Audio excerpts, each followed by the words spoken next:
We are live and I have hand lotion on. So if I go like this for a little bit, that's why, because I felt the need apparently to put on hand lotion right before we began or as we were beginning.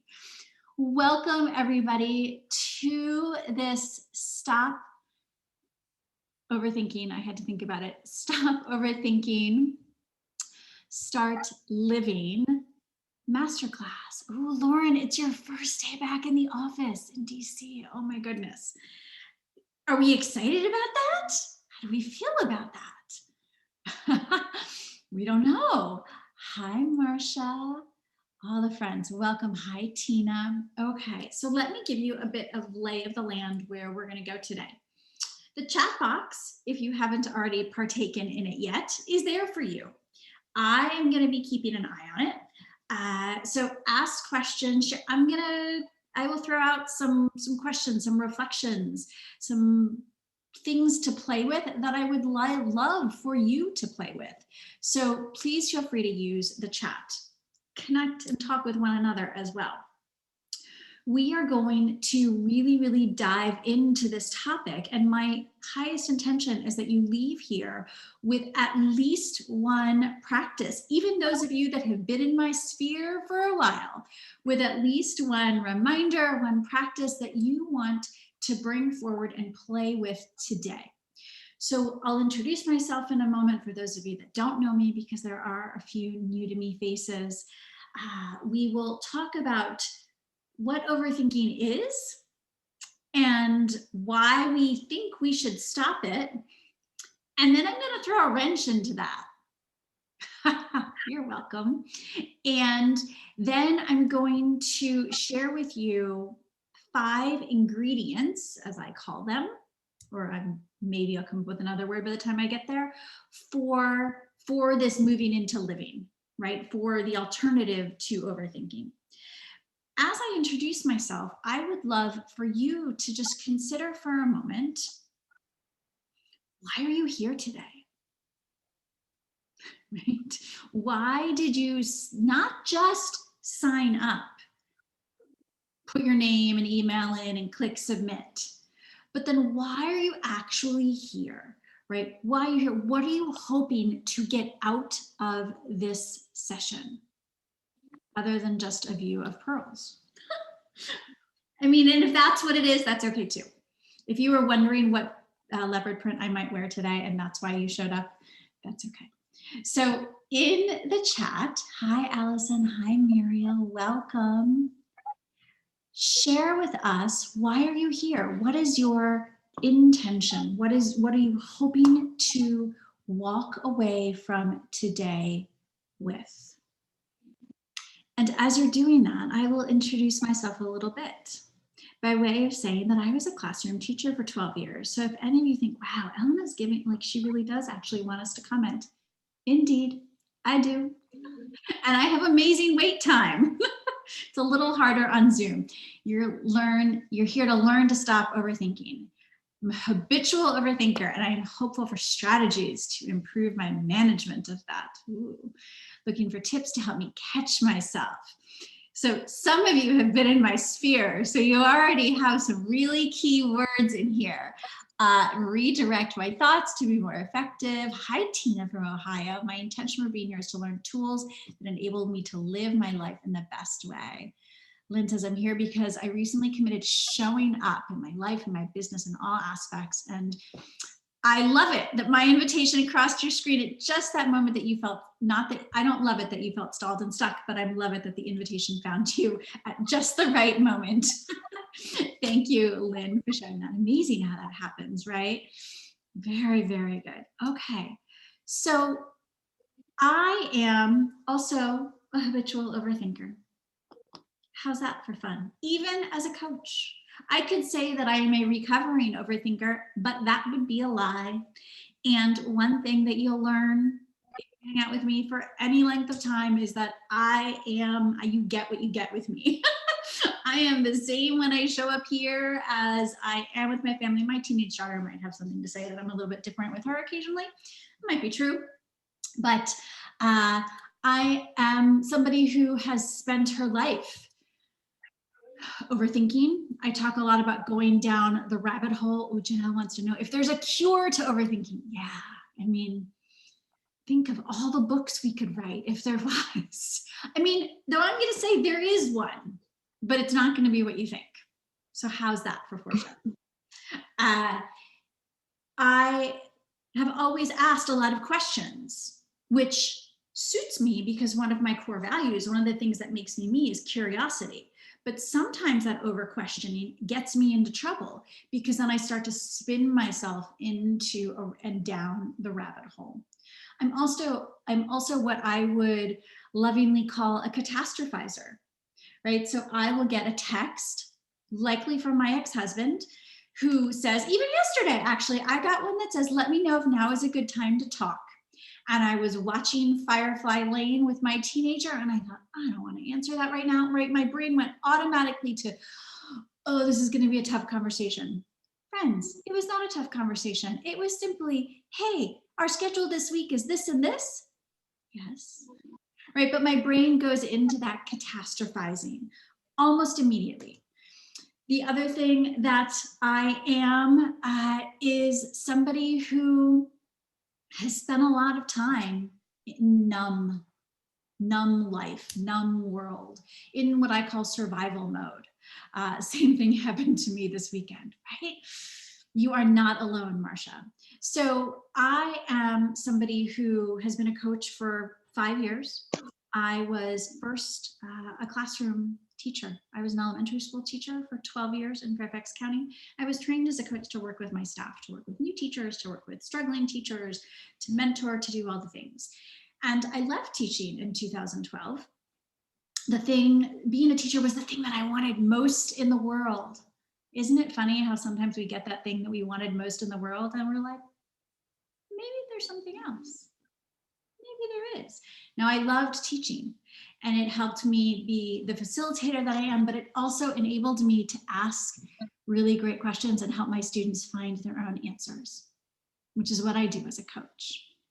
Right? And I get to do this work through one-on-one work, through group work, through workshops, retreats, through moments just like this, where I will ask you questions and I will offer you some thoughts. This is much more directive than I am in most other settings. Some of you that get to hang out with me for any length of time know that to be true. You would like me to give you more answers, and yet I usually just turn it around and ask you the question, right? So this work I come to because I spent a big part of my life in survival mode. I spent it in survival mode because I was a doer, because I was constantly trying to strive for things. I also spent it in survival mode because at age 23, 24 in 1997, I was diagnosed with Hodgkin's lymphoma. And I spent 6 months in chemo, went into remission, and then 5 months later recurred. And actually, one of the other things that you should know about me is that I have a podcast called Sunrise in Your Pocket, and today's new episode tells a story of 2 different phone calls. And then one of the phone calls describes what aliveness isn't. Has anybody listened to it already? Oh, see. Thank you, Hillary. Right, it describes what aliveness isn't, because what aliveness isn't is the day that the oncologist called me to tell me that I had recurred, and I went numb, totally and completely numb. And beyond numb, I went into bulldozing mode, right? I was tunnel vision focused on survival. Again, not a bad thing. It's a coping mechanism. And yet I stopped being present. And in that numbness, in that bulldozing, that's where my overthinking gets its energy. When I am not present, when I am just head down, focused on that end outcome, that's where I get spinny, right? Maybe some of you recognize that to be true for you. So what else should you know about me before we dive in? I love leopard print. You know this. I'm mom to a teenage girl. I'm remarried. I have a Labradoodle whose name is Jupiter. So these are all the things that you'll hear stories about over and over and over again. In fact, some of my clients have created a bingo card of all the things that I say frequently, and many of those things are on there. Okay, so thank you everybody for sharing, what this idea of why you're here today. Let me ask you a new question before I dig in. What would it, let me backtrack. Why is overthinking bad to you? What does it mean? Why does it not serve you? Go ahead and put that in the chat. You didn't know you were coming to work. Yes, to survival mode. And then you reach your surge capacity and then you get burned out and stuck. Marcia sees overthinking as preparation. I love that point, and pause there. Yes, it causes anxiety, Janelle. Yeah, it works up emotions. You're not at home when you're at home. Yes, right. It gets in your way of doing and raises anxiety. It takes energy that could be better used. Love, love, love all these thoughts. All right, so let me warn you now. I'm going to share my screen. It's not horrible, but those of you that like not a cluttered screen should close your eyes for about 10 seconds. I know my audience. All right, here, let me see if I can bring it up. See, it's my vision board, or one of my vision boards is back there, but it doesn't look great when it's like that. Okay. Okay, so we're here. And this is always where I'm like, what? So let me share with you. Oh, and now my alarm goes off to take my medicine. I don't need that. Corey ten Boom wrote, worrying does not empty tomorrow of its troubles. It empties today of its strengths. And I loved that as I was kind of thinking about today, and really to frame and to create a context for this conversation about overthinking. Because even the title, right? I called it Stop Overthinking. And yes, we want to stop overthinking. And yet there are so many different layers to that. So let's think about all the overthinking, right? Overthinking might look like spinning. It might look like worrying. It might look like those what ifs, that catastrophizing. It might look like wondering. It might look like preparation. And there is a place for, I'm participating in a meditation teacher training, and our instructor actually talks about, right, the mental rehearsing is actually good for us.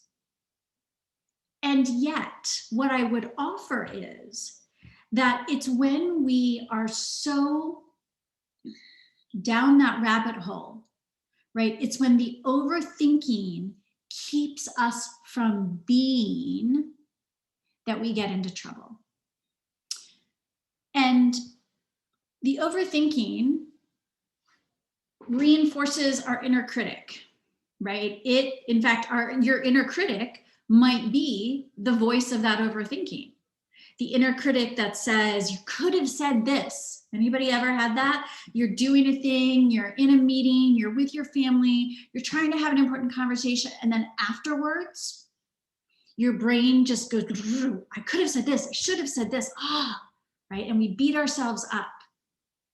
So our inner critic is strong when it comes to overthinking. Confusion is another place where overthinking likes to hide, and this goes both ways. And I would offer you that sometimes it is easier to say we're confused or unclear or you have so much doubt, rather than saying you have clarity. Because clarity invites you to then show up and be and do the thing. Confusion allows you to keep spinning.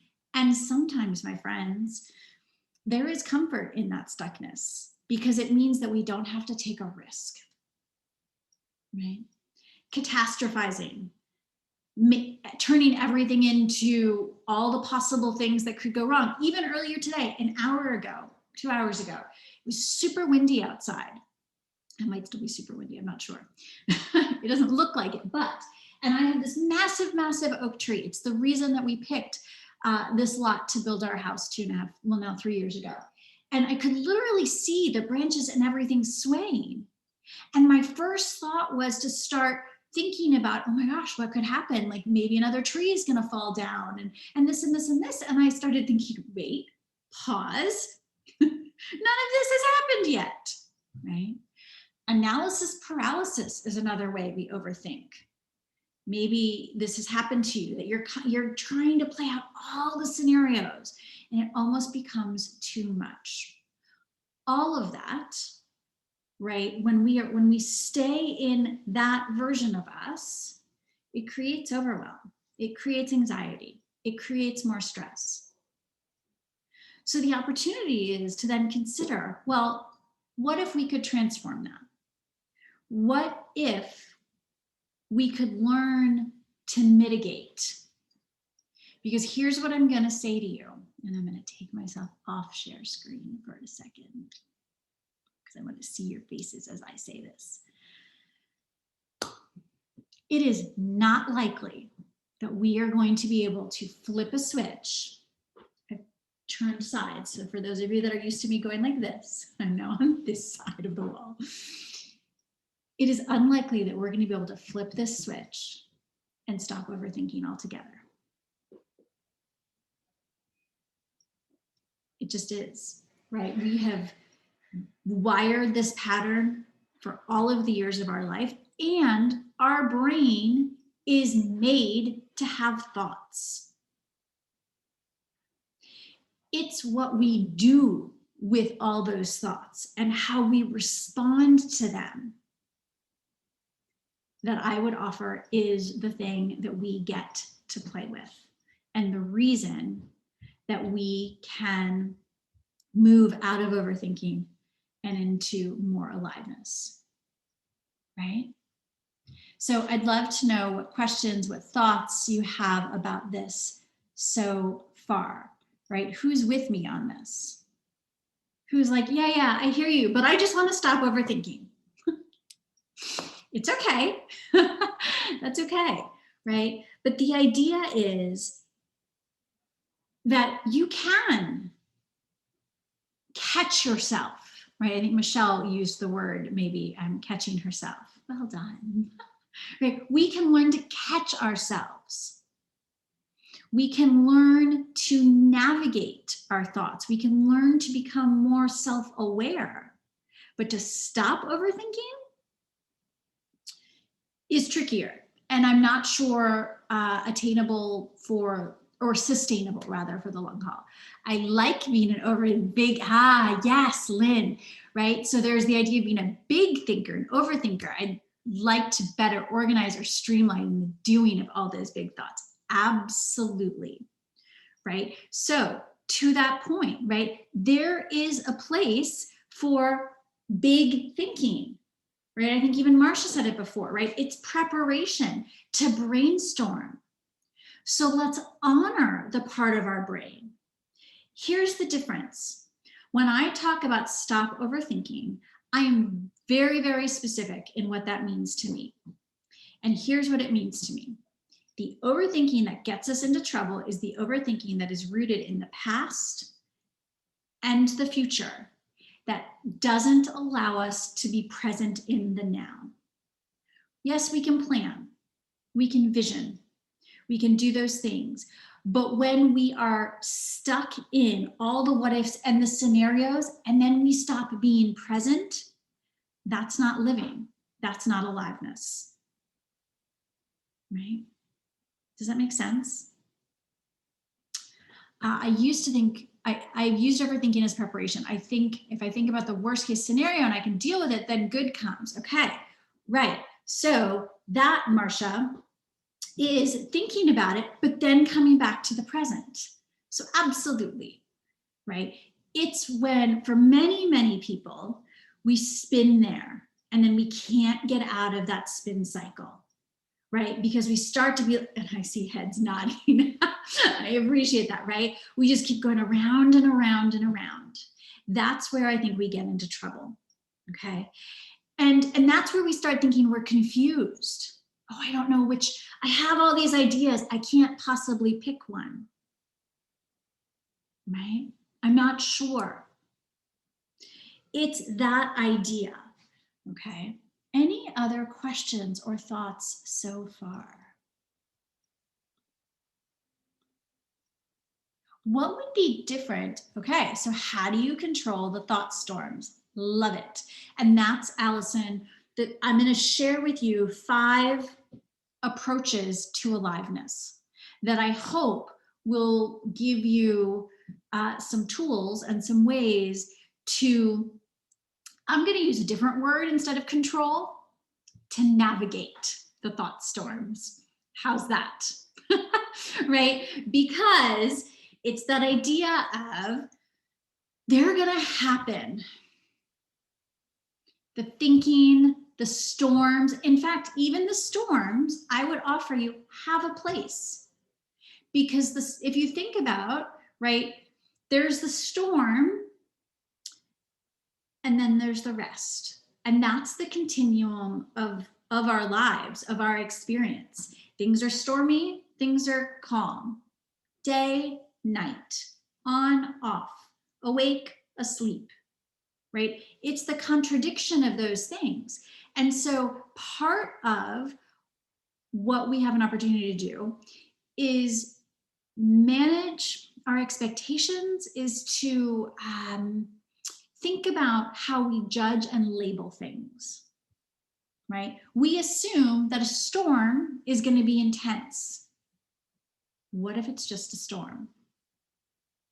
Okay. When I teach yin yoga, which is my very favorite practice to teach, and it's something that I invite all of my clients to participate in with me, because it gives us an opportunity to get into the body.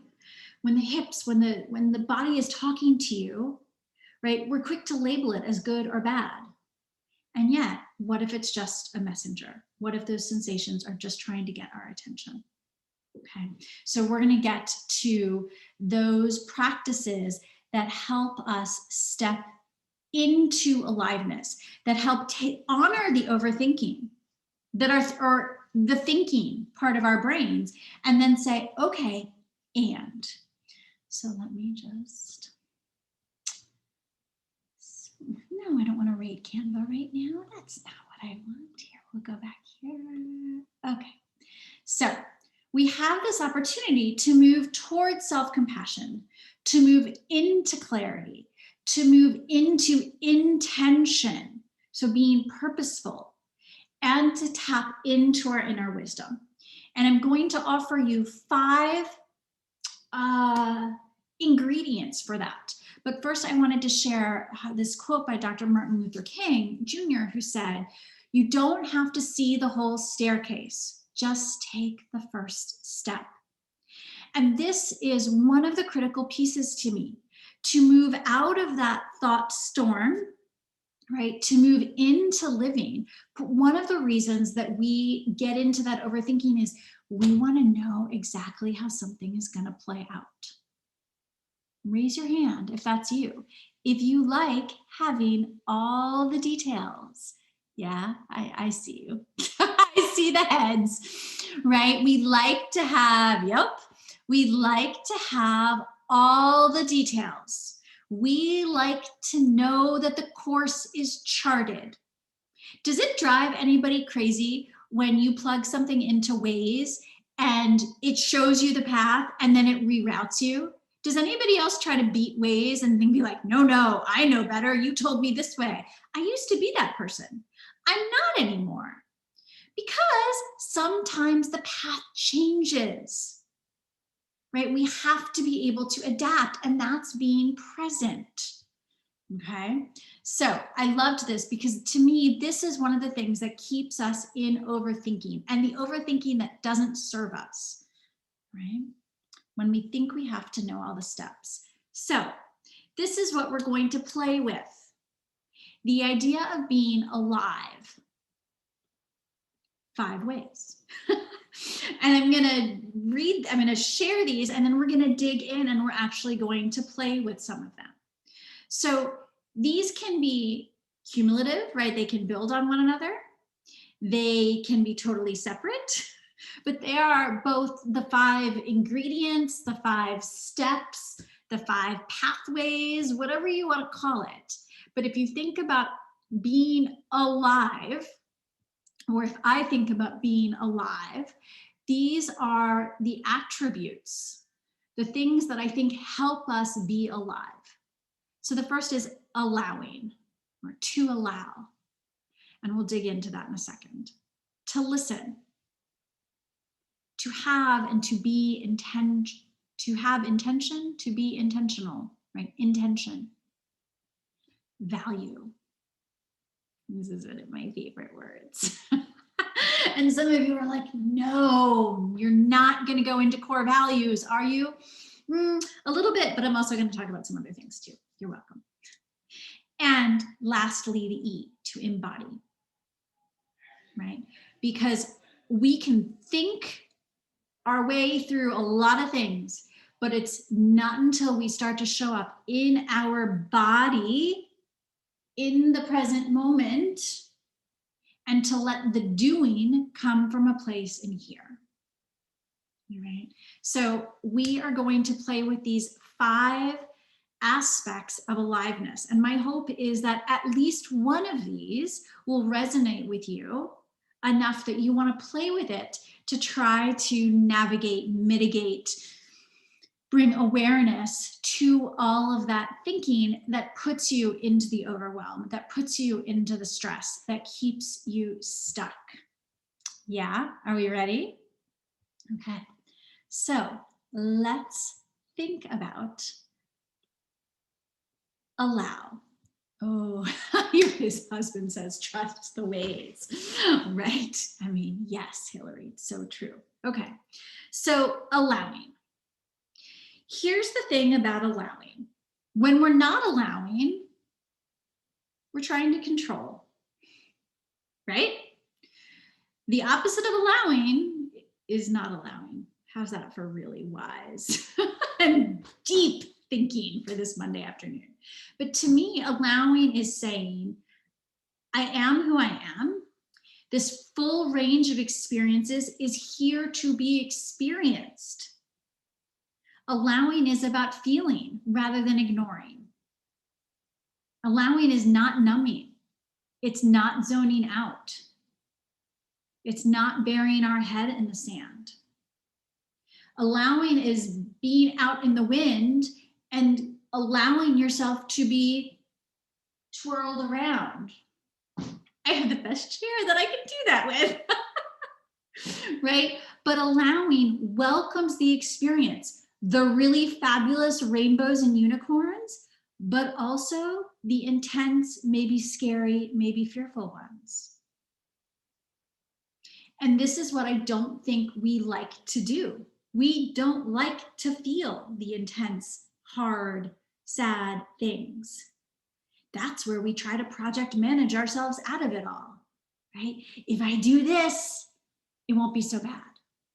Sometimes, my friend, it has to be intense. We have to be confused because that gives us an opportunity to then recommit, to decide, to discern what's most important, right? So allowing is about feeling.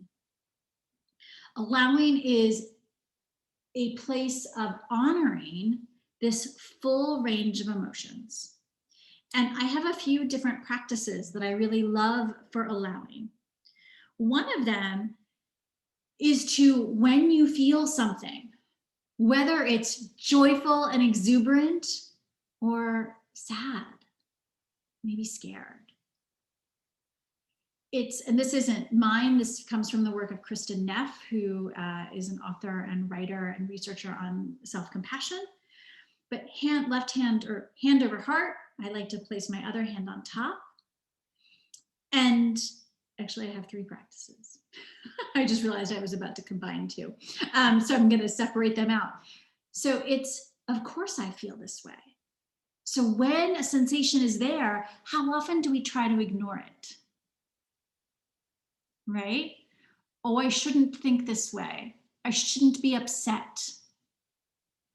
Most of the time when we do that, the overthinking, at least for me, gets spinnier because then I'm beating myself up for thinking the way I'm thinking, right? So, of course, I feel this way is an allowing of however you feel, right? So just pause for a moment and try that, no matter how you're feeling. In fact, with whatever you're feeling in this moment, if it feels good to close your eyes, feel free, you don't have to, but just, and the left hand really connects to the sensations. Maybe you even feel your heartbeat. Just take a moment. Of course, I feel this way. And notice what's there for you.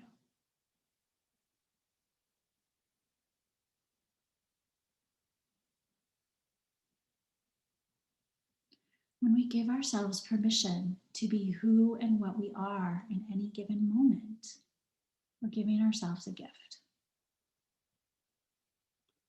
So that is one of my favorite allowing practices.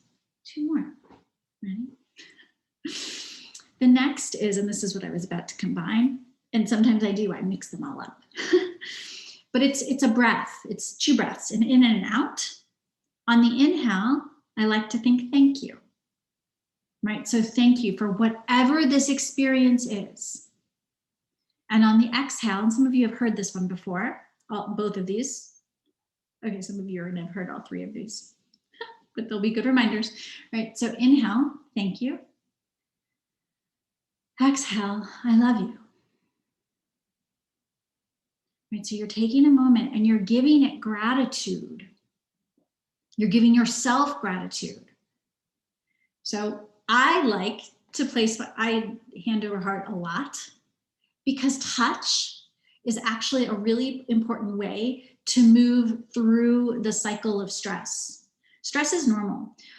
There's a book called, I might get up and get it in a second. It's called Burnout.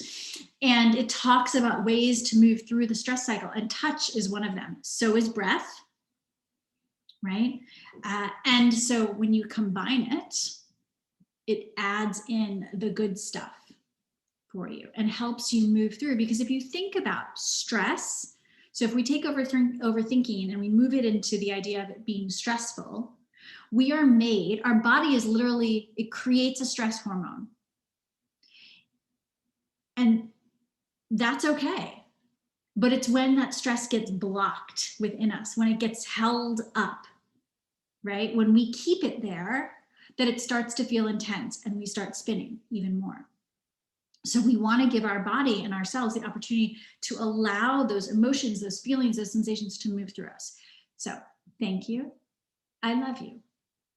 Try that for a second. On an inhale, think thank you. You can even say it out loud.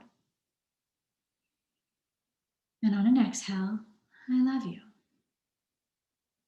And that I love you doesn't have to be towards yourself if that feels really hard. It can just be to the air, it can be to the space. Okay. So those are 2 practices that are similar but different. The third practice is this question that I really, really like in terms of allowing, because one of the reasons that I think allowing is hard is because we are rooted, a lot of us, in expectations and what we think something should look like, right? We have an idea of what something should be, how something should look, how it's going to turn out, of that final destination. And yet, when we're stuck on that final destination, we forget to notice all the other stuff along the way. So it's going to seem really simple, but even this question of what is working right now can help you create space for allowing.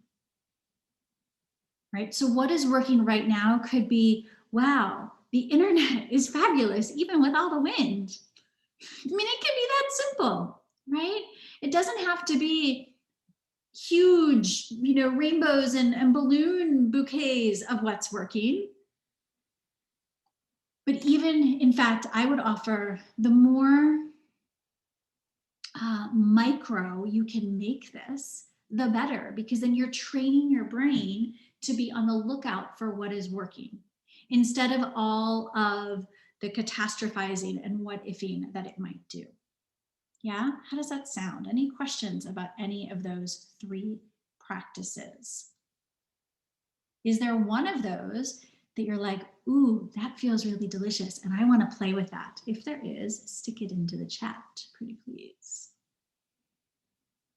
So we have allowing. And think about if one of those practices, or some of you already use those practices, to share with us your experience about them.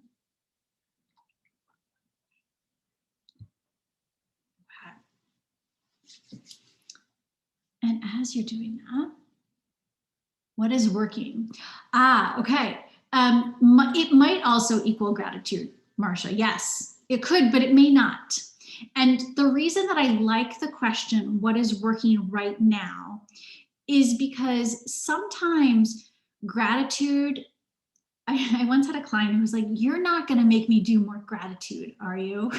Because it can start to feel like a platitude. How is that for rhyming? Right? It can start to just feel like, oh, more gratitude, right? And gratitude is really good for us. I mean, the brain, like it's proven. And yet, what is working right now brings you back into the present. And it makes it, it almost reminds us that it could be anything. So they're very similar. See what works in your brain. I needed the reminder to use the practice. I do love the combo hand over heart with inhale, exhale, right? So Michelle, we're human, we forget. And this is, right, overthinking. Friends, so I'm in a mastermind with a coach that I work with. And I was sharing with them yesterday, we have a little Marco Polo group that we check in with one another. And I was like, friends, I'm leading a class on stopping overthinking. And I'm in overthinking like, oh, yes, like it happens. We catch ourselves. That's the point, right? So we allow, we give ourselves permission to spin. I very quickly will share the story with you. Years ago, I was in Mexico. It was my birthday. And I woke up and I was doing a yoga practice out on our little balcony. And I remember getting up from laying down and I was like spinning. It was like this, I've never experienced anything like it. And me and my like feel it stuff was like, ooh, this is nifty. Like, I wonder what's here for me to learn. Yeah. So then a few minutes later after my practice, my parents had called to wish me happy birthday. And I'm telling my dad about this. He's a retired neurosurgeon. And he goes, explain how that sensation went again. And I'm explaining, and he goes, okay, I love you, but really, and he used a choice word. He's like, that wasn't just a cool feeling. That sounds like vertigo. And I was like, oh, I've never been. In fact, I had a really bad bout of vertigo. It was horrible. So sometimes, right, but we allow to the extreme sometimes. But I would rather allow things in and then learn later than not allow, because I spent too much time not allowing. I spent too much time numb, and I don't want to do that anymore. So allowing, first thing. Second thing, L, for listening. So once we've allowed, we get to listen to what it is we've allowed, right? To our thoughts. Sometimes we have to listen to our thoughts. I would invite us to consider that most of the time, all of those thoughts, we're not trying to listen to them or allow them. We're trying to take them up and say, you don't belong here. I shouldn't be thinking you. I should know better. That's one of my personal favorites. I'm going to put you into a box. That box isn't going to stay closed for very long when we do that over and over again. It is going to burst. You know, I have this like vision of like all the confetti and things like out of it. That's what it feels like. And it doesn't necessarily feel fabulous when that box bursts. So we want to listen to the thoughts. We want to consider what is it that our thoughts are saying, but with detachment, right? Just as a listener in observation mode. So we listen to our thoughts. We listen to our sensations in our bodies, right? We listen to our intuition, to our inner wisdom, that gut feeling that sometimes you have, that we don't make room for because we're going like this all the time, right? So there's a lot of different things you can listen to. I wouldn't try listening to all of them at once. That's like listening to all the voices in our brain. Pick one to play with, right? One of my very favorite things to think about here is listening invites curiosity rather than judgment. When we listen with curiosity rather than judgment, we're also infusing allowing, right? And so we take it in and we're just there to wonder, to consider what is here for us to know.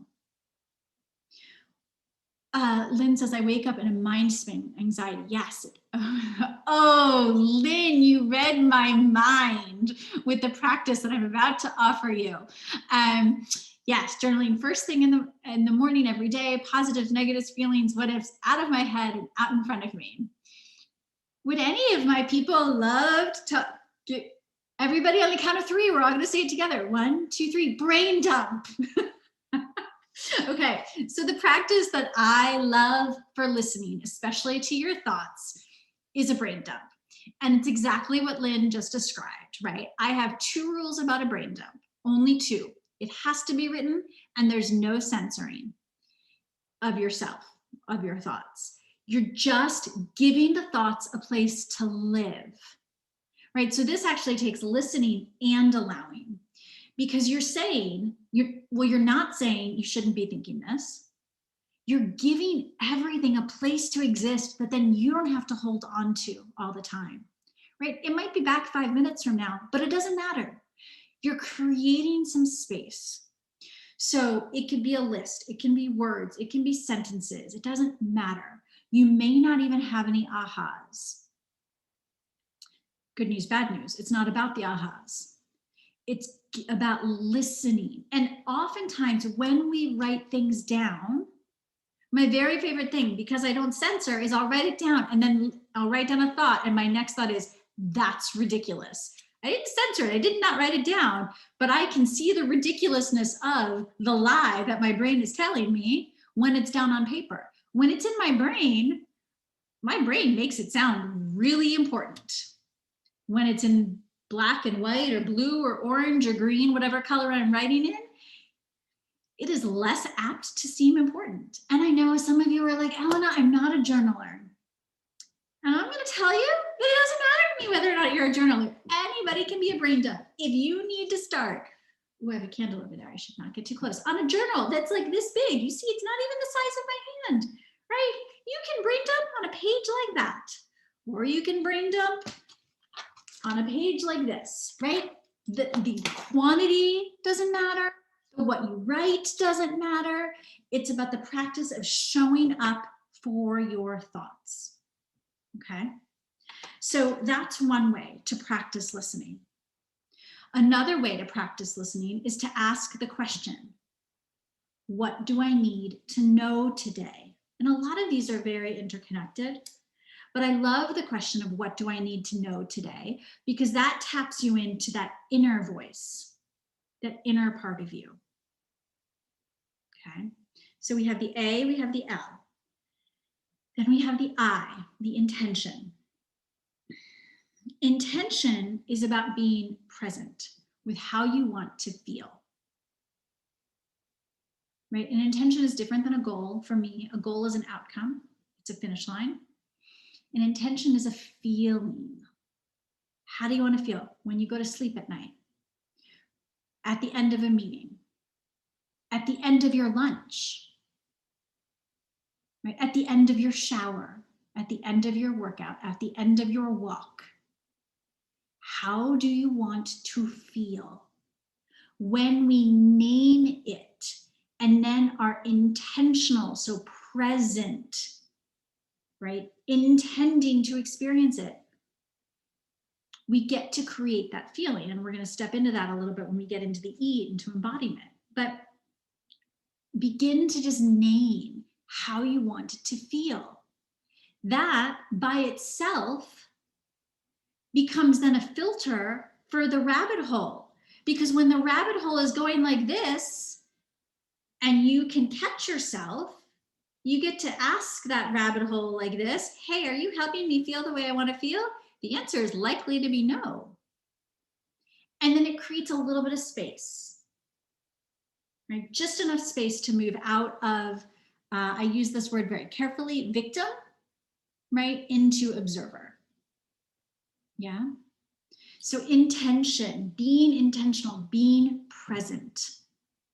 So favorite question for this is, how do I want to feel when, right, fill in the blank. The other thing that I love in terms of intention is also just remembering that to be present is to be intentional. When we are in a moment, right, we're clearing away the numbness. And it says, I want to feel connected. I've been very self-isolated. Yes, intention, connect and reconnect.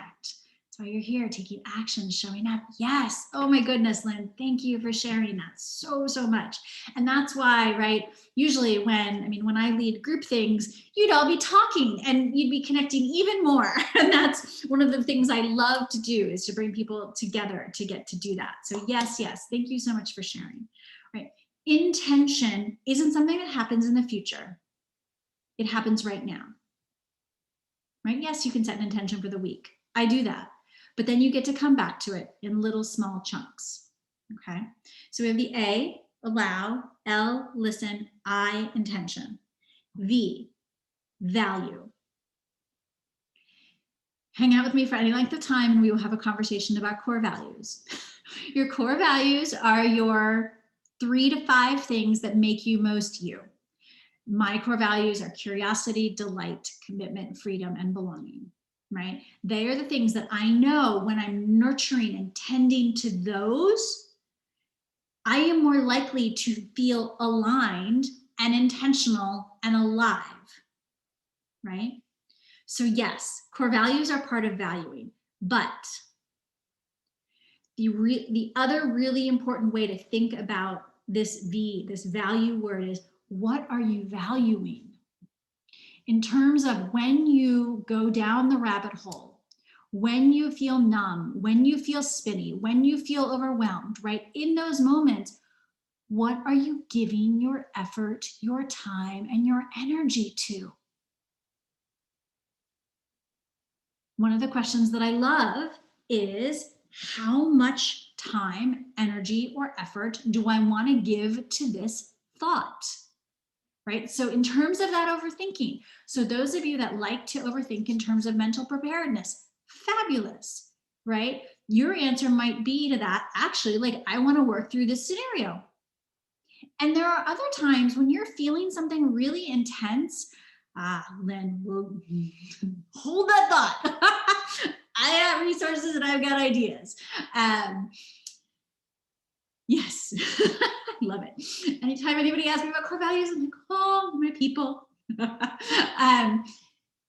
There might be times where you just you want to kind of feel the suck for a little bit longer, right? Have we ever had that opportunity or that moment where we're like, I just need to cry right now.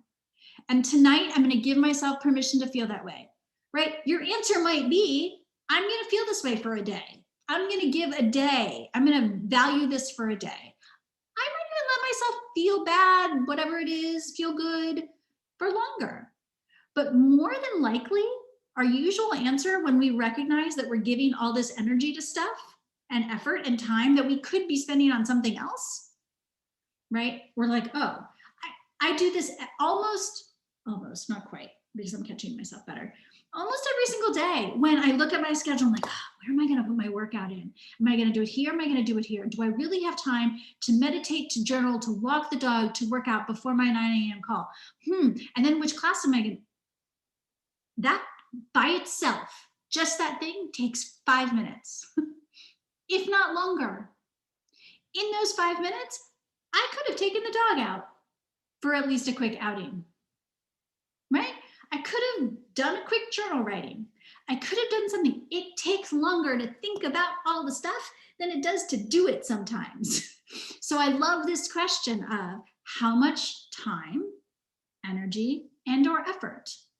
The other place that this question I use a lot with myself is, and I have a very good relationship with my ex-husband on most days, let's say 95% of the time. If you asked me that question last year, in the summer, it wasn't our best moment, but for the most part, for all the years we've been divorced, it's been a very good relationship. But it's because lately I'm asking this question of how much time, energy, or effort do I want to give to his XYZ? The answer is usually about that much. So how do I get myself through it so that I don't have to give all my time, energy, and effort away? All right. So that valuing is who and what are you valuing? The other thing that I would offer quickly is whose opinions, expectations, shoulds, beliefs are you valuing? Right? Is your overthinking actually yours, or is it rooted in somebody else's? Which is probably more likely true, right? Brene Brown talks about the number of people whose opinion you should care about fits on a Post-it. This is a small Post-it, right? Even if you have a big Post-it, it's still not that big, okay? So V, valuing. The E, yes, don't should on me, so true, right? The E is embodying, to embody. When we embody, we are literally in our body. We allow the doing to come from the being being this truest version of you, right? The intention that you want to feel, the being present. And one of the best ways to practice embodiment is to get into your senses, to bring yourself back into the moment. A lot of these practices, the A, L, I, V, and E, bring you back into the present. There's very little that is as powerful to bring you back into the present as a sense, something you can smell, something you can hear, something you can see, something you can taste, something you can feel, right? And there are studies that actually show we have a lot of other senses as well. But even if what you do in that spinning cyclone is, okay, you look around your space, when you catch yourself, it's not about the absence of that cyclone. This is when you notice you're there. Pause. What are 5 things I can see right now in my space? What can I hear? Right? That'll create some detachment from what feels like the storm, and then give you an opportunity to come back to your intention, to come back to what you want to value, and then to move forward from that place. Right? So I gave you a lot, and it's 1:56. I want to be really mindful of time. It should be no surprise to anybody that hangs out with me that I'm about to go over. I would love to spend 5 more minutes with you. If you have to hop off at 2 o'clock, please feel free to do that, but then make sure you check out the last 9 minutes of the recording, okay? So I'll just say that because it happens all the time. I want to make sure that I leave time for questions, for thoughts. But before I do that, I want to invite you to consider, out of this ALIVE, right, and some of the practices within, what is one takeaway that you have and or thing you want to bring forward and play with? Give yourself permission to just name one, even if you had multiple. I appreciate it if you have multiple. You're like me, but decide just one for the moment. Just one for the moment.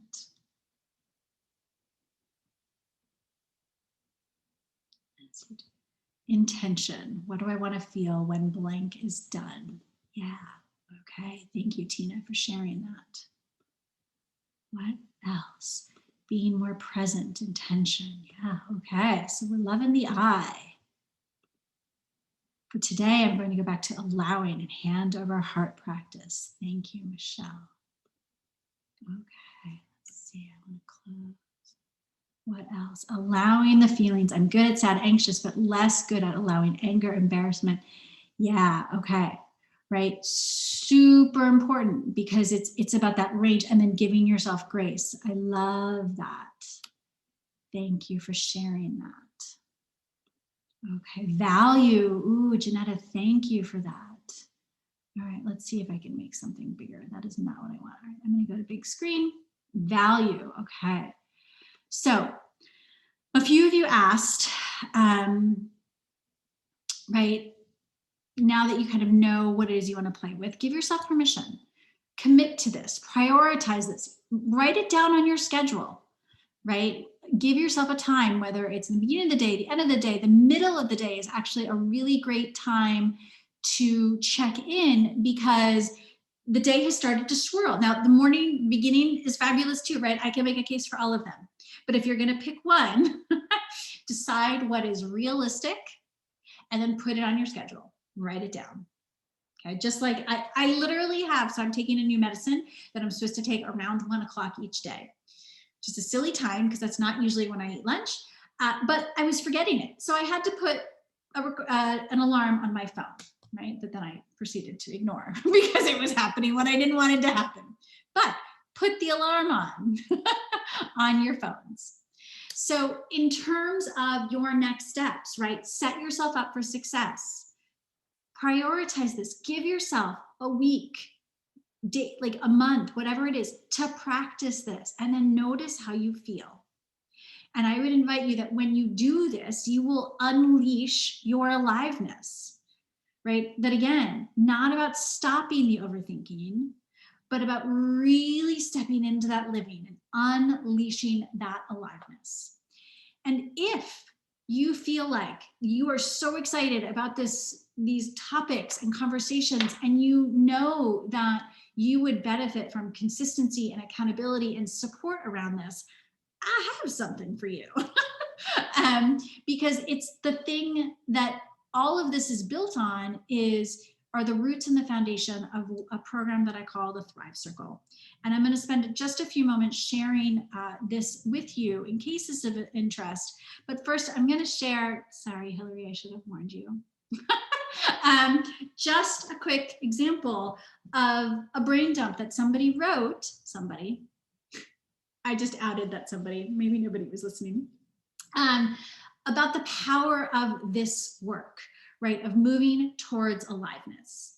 So in a brain dump, this friend wrote, "Oh my, I feel like I had an idea yesterday of what I was going to write about." Oh, there was overthinking in what she was going to write about. But now it's completely gone. I'm feeling in such a good place. Like I've made real progress over the last several weeks. Working through core values, creating a morning routine and habits that bring me and my day back in touch with my true self. Growth, finally moving down that path. Using the tools in my toolbox, throwing out the things, the ones that no longer serve me, and collecting new ones to guide me. I feel more confident, more positive, almost as if I'm truly starting to believe that I am indeed enough and that I am precisely where I'm meant to be. I have everything I need and more, right? And I share this with you because this is this work. When we put the pause on overthinking, when we take our lives off hold, we have the opportunity to get back into ourselves and learn what makes us us. So, right, 2020, 2021, what if this was the time that you decided you were going to bring a new story forward? That you were going to use this overthinking for a purpose to actually reflect and craft the life that you really, really want, and to make the delicious moments last longer and nourish you. If that sounds like something that you are interested in, the Thrive Circle might be something for you.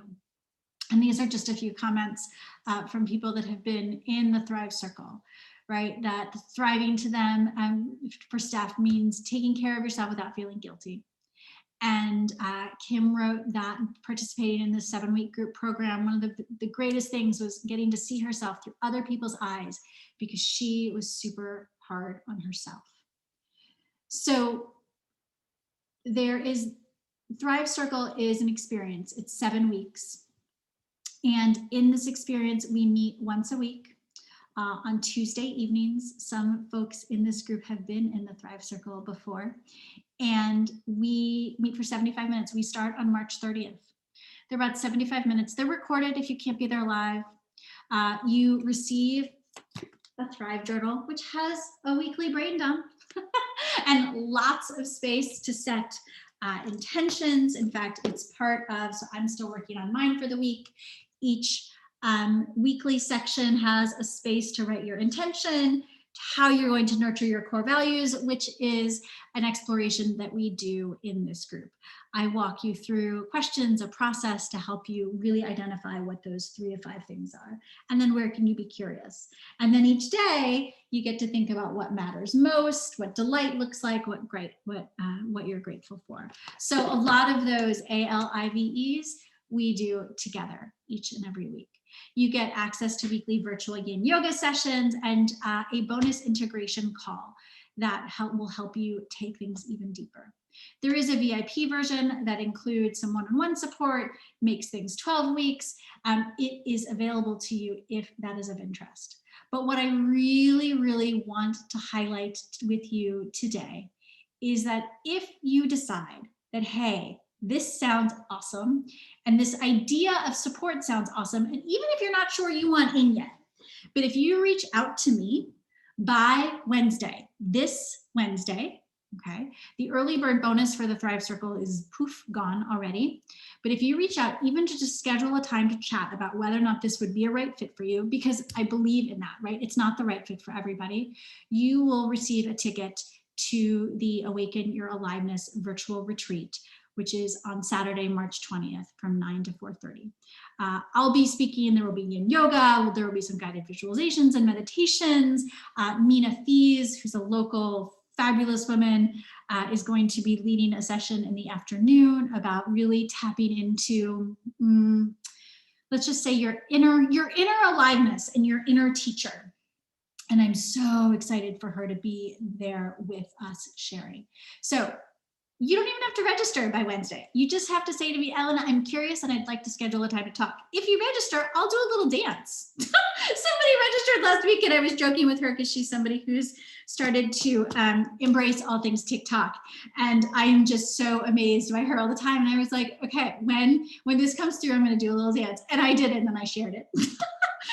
So I might even do a little dance for you and share it, just because I'm always delighted when people say yes to themselves. So if this is of interest to you, you can email me, you can reach out and send me a message. You can even just go to my website. If you're like, no, I already know that I want in, you can go directly to the website and grab your spot. But I'm happy to answer questions, to talk about Thrive Circle, to talk about this ALIVE, spring solstice. Yeah, right. Michelle, you caught that, huh? Of course I planned it around an event, whether it's solstice or lunar. Lynn says journaling with core values. Okay. Oh, yes. And if anybody has to go, be well. Thank you for being here. I so appreciate it. So I'm going to turn this over to you. Can you purchase your Thrive journal separately? Absolutely, you can. So also on my website, it's elenasonnino.com. I will just stick the link to the journal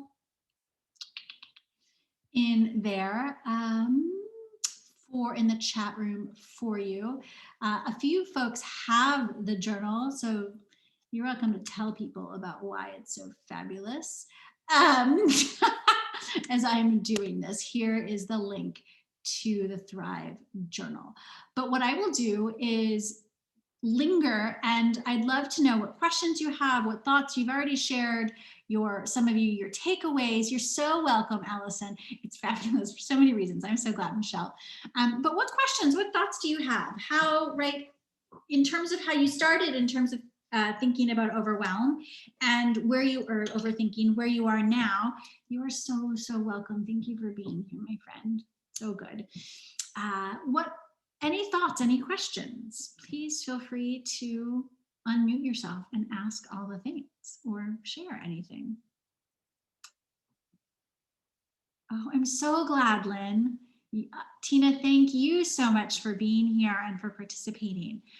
I would love to know, right, Lynn, the core values, the journaling, these reminders. Does anything feel hard about any of this?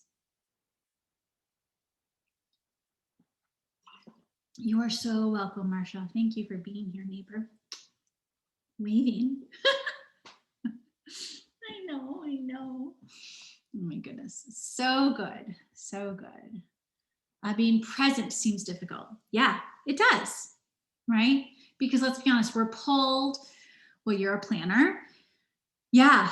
And there are so many things that make it seem harder to feel present. So we start in those small moments, right? Instead of thinking, I'm going to be present for the day, start with, I'm going to be present in the shower. And that sounds so silly, but it's so true. Because if you think, and okay, here's why I'm suggesting that. The shower is a sensory experience, right?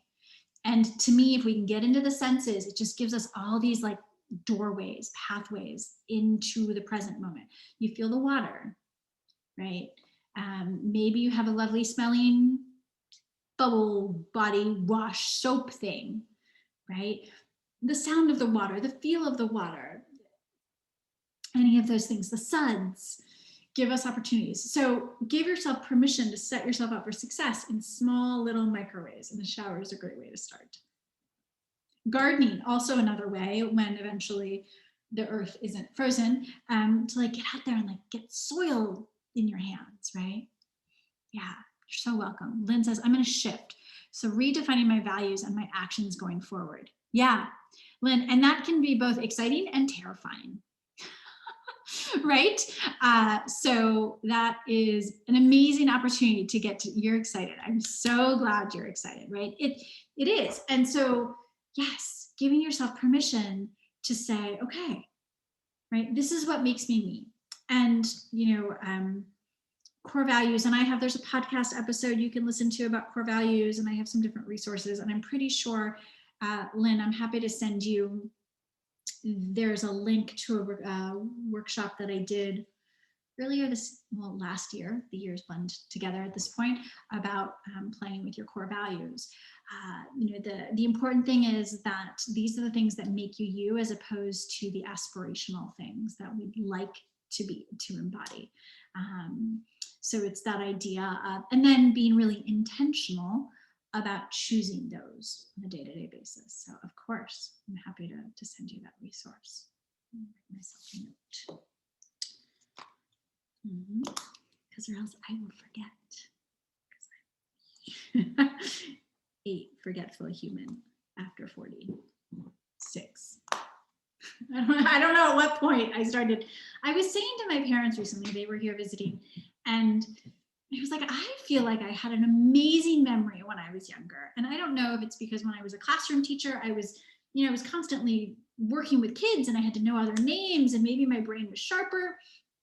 Lately, I'm like, I don't remember this and I don't remember that. And they were talking with me, I'm like, see, you remember about that. I'm like, yeah, I know. But I feel like my memory is gone. Any other questions or thoughts or exciting plans for the afternoon or week?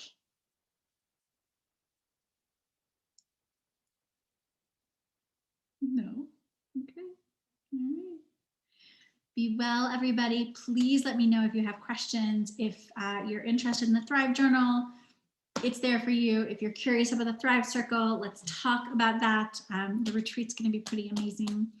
And so that'll be a fabulous bonus for anybody that wants to participate. And if you want to do the Thrive Circle but can't participate for any reason on the 20th, you get to be somebody's BFF and gift the retreat to them. I know, right? How's that for fun? It's like you get to be Oprah and you get to be Oprah. So sometimes. All right. Have a fabulous afternoon, everybody. Be well. Let me know if you have questions. This is the beginning of an exciting exploration for you. So have fun with it. And I can't wait to hear how things go. Mwah. Bye.